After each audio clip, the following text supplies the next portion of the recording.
Bienvenidos a una nueva emisión de A Solas. Hoy vamos a tener el gran honor de conversar con el expresidente de la República del Uruguay, Tabaré Vázquez. Tabaré Ramón Vázquez Rosas es un político uruguayo nacido el 17 de enero de 1940, presidente de la República Oriental del Uruguay entre 2005 y 2010. En agosto de 1972, se graduó de la Facultad de Medicina de la Universidad de la República como especialista en oncología y radioterapia.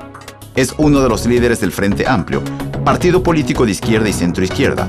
Fue el primer candidato de izquierda en ocupar un cargo de relevancia en el Poder Ejecutivo cuando obtuvo en el 89 el puesto de intendente de Montevideo.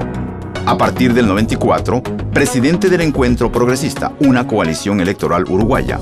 En 1994 se presentó como candidato a la presidencia ocupando el tercer lugar.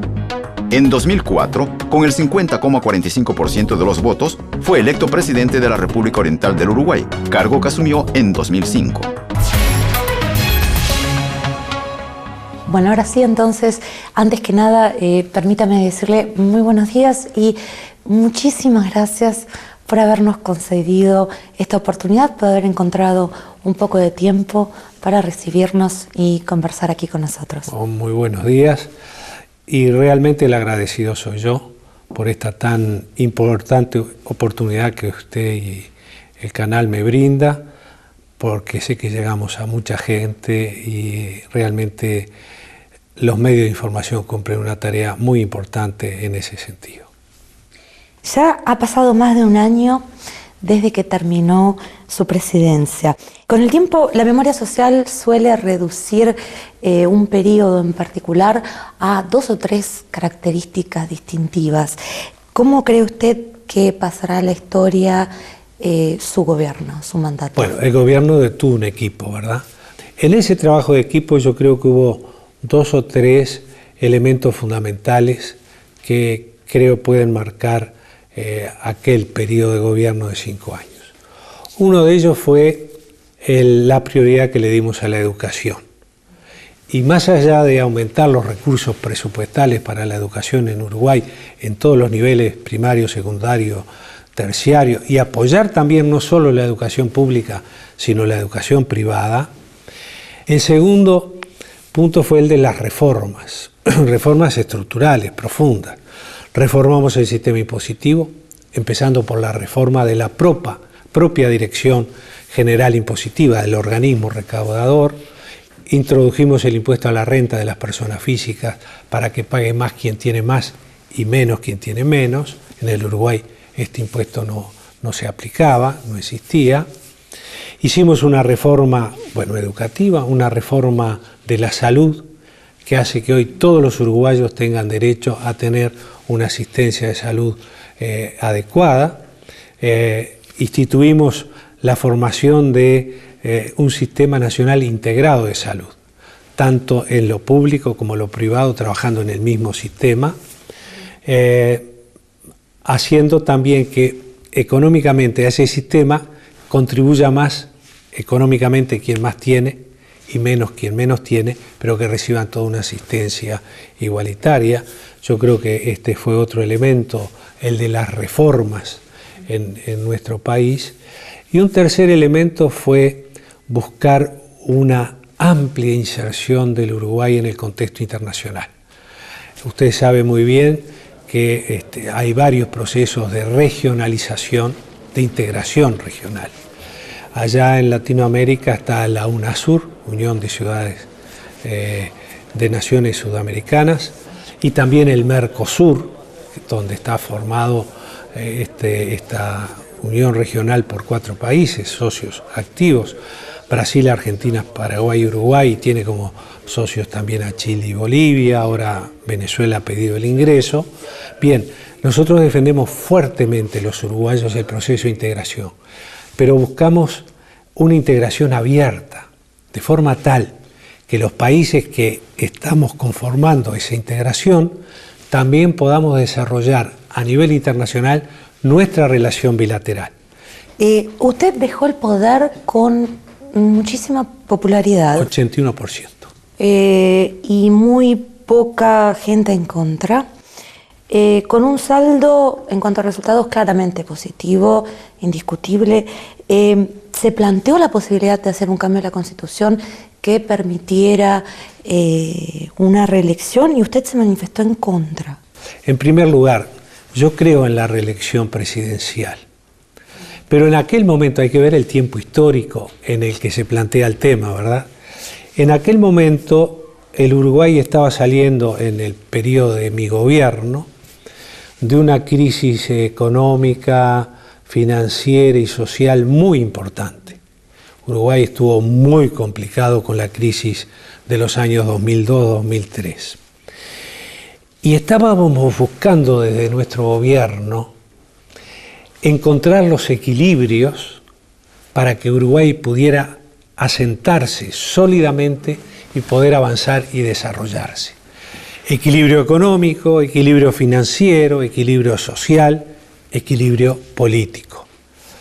Los equilibrios internos en los organismos vivos son fundamentales.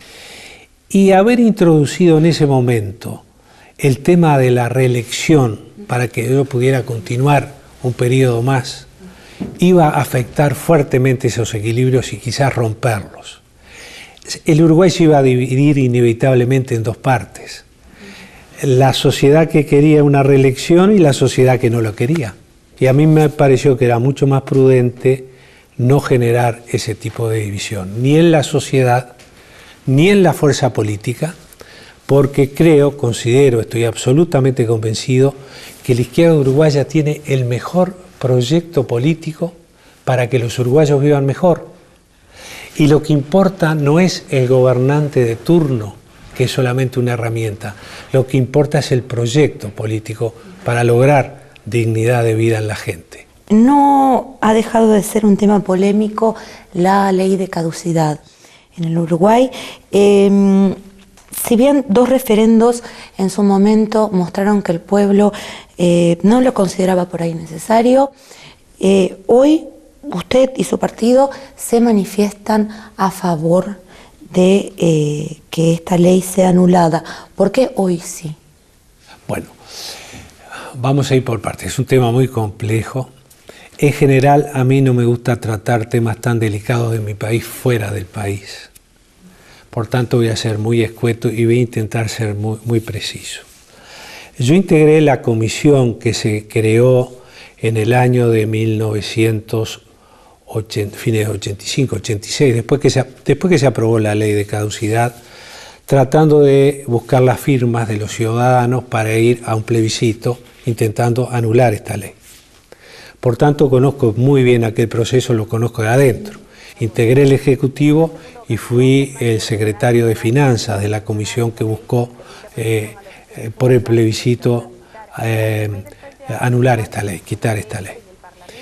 Y sé muy bien de los temores que había en aquel momento en la población en cuanto a qué podía pasar si allá, en 1986, se anulaba esta ley. Creo que esta ley en el Uruguay nunca debió existir. Y nunca ningún gobierno, como dice el Tratado de Nuremberg, tendría que haber puesto un tema como este, que está fuertemente ligado al capítulo de los derechos humanos, a consideración de la ciudadanía. El Código de Nuremberg lo establece claramente. Hay temas que ningún gobierno tiene derecho a ponerlo a consideración de la ciudadanía. Los derechos humanos están más allá de cualquier consideración de este tipo, ¿verdad? El actual mandatario, con respecto a este tema, ha expresado su voluntad de abstenerse de usar su derecho de veto, más allá de su opinión. En su momento usted estuvo en una situación semejante cuando se planteó la posibilidad de despenalizar el aborto, pero su reacción fue distinta. Mi pregunta es la siguiente: para un presidente, no ir en contra de una ley que considera incorrecta, ¿es respecto a la democracia o es falta de responsabilidad, digamos? No, yo creo en el absoluto respeto del presidente Mujica por este sistema democrático en el que vivimos en el país, creo absolutamente a ciegas, absolutamente en la intención del presidente Mujica de respetar precisamente al sistema político, al poder legislativo. Simplemente es un encare que le da al tema que en mi caso se lo di de distinta manera. Pero aplicar o no aplicar el veto es de la discrecionalidad del presidente de la República. En aquel momento yo entendí conveniente, de acuerdo a mi pensamiento, no religioso, a mi pensamiento científico y filosófico, que no podía permitir que se despenalizara el aborto en las condiciones que se plantea, y simplemente hice uso de una herramienta constitucional como es el veto. Estoy seguro que con la misma transparencia y el mismo convencimiento, hoy el presidente Mujica cree que no tiene que aplicar ese mecanismo, y creo que es también absolutamente respetable. En Uruguay se discute mucho el tema de la distribución de la riqueza. El actual mandatario, y me gustaría citarlo textualmente, ha dicho que si bien a nosotros filosóficamente no nos gusta el capitalismo ni por asomo, el capitalismo tiene que cumplir un ciclo importante, multiplicar los medios, multiplicar el conocimiento y la cultura, y va a terminar siendo sepultero de sí mismo. Son sus palabras textuales. Primero quisiera preguntarle, ¿está usted de acuerdo con esta postura? El presidente Mujica es muy sabio. Es sabio porque es inteligente, pero también es sabio porque es viejo y tiene mucha experiencia de vida. Y él en pocas palabras dice lo que a veces a nosotros nos cuesta decirlo en esas pocas palabras, y tenemos que utilizar muchas palabras. Yo creo en el socialismo, y creo que el capitalismo, sobre todo este capitalismo salvaje de la competencia, del egoísmo, del sálvese cada cual como pueda, que cada cual se arregle a su manera, tiene que sucumbir como sistema de vida. Y creo en el socialismo en tanto aquel pensamiento ideológico que busca la igualdad y la libertad, que es muy difícil lograr la conjunción de estos dos elementos, porque ha pasado en la historia de la humanidad que en búsqueda de la igualdad se sacrifica la libertad. Eso no es socialismo. O en busca de la libertad se sacrifica la equidad o la igualdad. Eso tampoco es socialismo. Construir el socialismo no es fácil, pero yo creo que se van cumpliendo etapas, y dentro del capitalismo, dentro del sistema, que Uruguay no va a cambiar el capitalismo en el mundo. Uruguay no va a implantar el socialismo en el mundo. Somos muy pequeñitos para hacer eso. América Latina es la región o la subregión del mundo que distribuye peor su riqueza. No es la más pobre del mundo, no es la más pobre.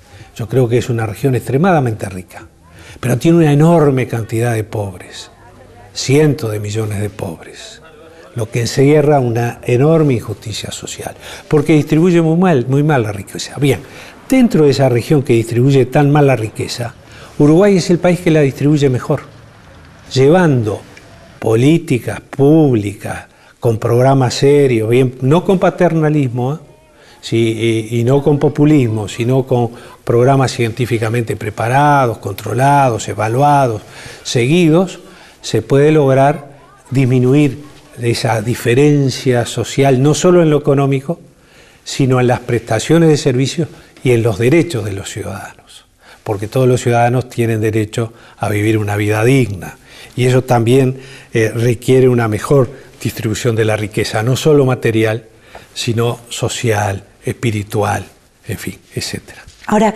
disculpe, en esto que usted nos está diciendo, en esta visión, de todos modos se está hablando de una intervención del Estado, de un hacer algo para que esa distribución sea más justa, que por ahí no coincide con lo que se dice diciendo que el capitalismo es necesario, se va a destruir solo, digamos. ¿Se va a destruir solo o hay que intervenir? Vamos a entendernos. En esta etapa de este proceso histórico, en nuestra fuerza política, no llevamos adelante la antinomia Estado versus mercado. ¿verdad? El neoliberalismo propugnaba el mercado que iba a hacer todo, incluso distribuir la riqueza. Iba a crecer todo tanto que iba a desbordar y entonces le iba a llegar a los que más necesitaba. Y de ahí surgió la idea del final de la historia, todo ese disparate que hubo en esa época. Están los que defienden el mercado de ultranza, están quienes defienden el Estado de ultranza, nosotros no. Nosotros decimos queremos mejor Estado y mejor mercado. Que el mercado cumpla las funciones para las que fue creado y el Estado cumpla las funciones que tiene que cumplir, entre otras la de distribuir la riqueza o generar o ayudar a generar riqueza y con justicia social distribuirla de la mejor manera posible. El buscar los caminos de equilibrio, de equidad, lo tiene que dar el Estado. Insisto, entonces ese camino, digamos, a que el capitalismo sea sepultado tiene que estar dirigido por una línea política, sí. ¿No? ¿O es algo que va a pasar solo? No, yo creo que sí. Hasta el propio capitalismo se da cuenta que algunas regulaciones tienen que ir existiendo ya. La última crisis financiera, que precisamente no somos responsables los países latinoamericanos de la última crisis. No la desencadenamos nosotros, como a veces nos echan las culpas. Esto empezó en Argentina, en Uruguay, en Brasil, yo qué sé cuánto. Mire qué crisis, estos países, no sé cuánto. Acá empezó en el corazón del mundo capitalista. Volviendo a esta frase, va a terminar siendo sepulturero de sí mismo. América Latina en los últimos años ha dado, evidentemente, un giro a la izquierda. ¿Podemos tomar esto como un síntoma de que ha empezado ese proceso de sepultarse? Pues yo le voy a dar mi impresión personal y que quizás más que una impresión se pueda catalogar como un deseo. Yo creo que nuestros pueblos latinoamericanos han tomado conciencia que realmente el camino para tener una mejor calidad de vida, una vida más digna, no era el camino que se nos quería imponer desde afuera, sino que era el camino que teníamos que buscar nosotros mismos. Mire, yo no creo en la cultura del lamento. ¿Qué quiero decir con esto? Nos habíamos acostumbrado en América Latina a pensar que éramos países pobres y teníamos que vivir como pobres. Mentira. Somos pueblos empobrecidos en países muy ricos. Latinoamérica tiene una riqueza extraordinaria en tierra, en agua, en el subsuelo y en su gente, en el mar y en su gente. Por tanto, no es que somos países pobres, somos países ricos con gente empobrecida. En segundo lugar, yo no creo que todos los males que padecimos a lo largo de la historia, de la larga historia de siglos en Latinoamérica, como algunos han dicho de allá en Latinoamérica, sea culpa del imperio de turno. Los imperios de turno han tenido culpa de muchos de nuestros males, pero no toda la culpa la tuvo el imperio de turno. Llámese el imperio español, el portugués, el británico, el yanqui, el que usted quiera. Tuvieron culpa de muchos de nuestros males. Pero también debemos reconocer, con un espíritu autocrítico, usted me lo pedía al inicio de esta nota, al año de dejar el gobierno, ¿qué autocrítica podía hacer? Con un espíritu de autocrítico latinoamericano, debemos reconocer que hasta el momento, ahora está cambiando, los latinoamericanos no fuimos capaces de elaborar un proyecto político que le diera calidad y dignidad de vida a nuestra gente. No lo hicimos o por omisión, o por incapacidad, o por, yo qué sé, vaya a saber qué otras condiciones que no quiero analizar. Pero creo que ahora estamos tomando conciencia, pueblos y gobiernos latinoamericanos, que tenemos que trabajar para elaborar nuestro proyecto. No que nos quieran imponer un proyecto desde fuera. No que queramos copiar y transcribir exactamente tal modelo a tal país latinoamericano. No, nuestro propio proyecto. Y yo creo que estos procesos de integración, Mercosur, UNASUR, los gobiernos de izquierda que han llegado a nuestra Latinoamérica, están contribuyendo fuertemente a que comencemos y continuemos elaborando ese proyecto político que le dé calidad de vida a nuestra gente, mayor libertad, mayor justicia social, mejor repartición de la riqueza que se genera, que la gente tenga todos sus derechos contemplados, todos sus derechos, empezando por el derecho a la vida, por cierto. Bajo su gestión, Uruguay generó mucha riqueza gracias a la llegada de inversiones extranjeras. ¿Hasta dónde puede aceptar el país inversiones extranjeras sin poner en riesgo, por ahí su soberanía? ¿Dónde está el límite? Excelente pregunta. Es una discusión que se está dando en el Uruguay y dentro, por cierto, de nuestra fuerza política. De alguna forma vamos a tener que racionalizar el llegado de la inversión extranjera, que es muy alta. Cuando llegamos al gobierno, y no quiero dar números equivocados, quizá me equivoque, pero no le voy a errar por mucho, la inversión extranjera era alrededor de un 6% de nuestro PBI. Hoy está en un 20%. Ningún país puede hacer todo, aún el país más grande no puede hacer todo. Por tanto, los países se tienen que dedicar a priorizar determinadas líneas de trabajo, las que puede hacer. En el caso de Uruguay no podemos competir en cantidad, pero sí en calidad, capacitando a nuestra gente, estimulando la innovación, la investigación científica, etcétera, etcétera. Y va a llegar un momento que nos tendremos que plantear, bueno, esa inversión que llega, ¿se va a autorregular o tendremos que establecer algunas normas de regulación a esas inversiones? Yo creo que hay que darle también un marco, un cierto contenido para darle racionalidad al proceso. Pero Uruguay ha crecido en base a la inversión y yo creo que todas las políticas de estímulo de la inversión que se han llevado adelante hay que mantenerlas, pero tenemos que comenzar a estudiar muy seriamente hasta dónde vamos. Digamos. ¿Cuál diría usted que es el peso político real que tiene hoy Uruguay en la región? Yo creo que, y no quiero pecar de pedantería como uruguayo, pero Uruguay está siendo visto de manera muy respetada en la región y en el contexto internacional. Yo creo que Uruguay, pese a su pequeñez de territorio, de población, pese a las características de nuestra población, que es una población envejecida, tenemos invertida la pirámide etaria en el Uruguay. Uruguay es un país catalogado, me parece a mí, lo vemos en distintos eventos internacionales de distinto tipo, como un país serio, como un país responsable, como un país que cumple con sus obligaciones, que honra sus compromisos, y creo que esto lo tiene que defender muy fuertemente Uruguay, porque Uruguay, su existencia dependió y depende mucho de su inserción a nivel internacional. ¿Cuáles diría usted que son hoy las principales amenazas del desarrollo y de la soberanía, digamos, de la región? La pobreza. La pobreza. Yo creo que hay que luchar intensamente contra la pobreza.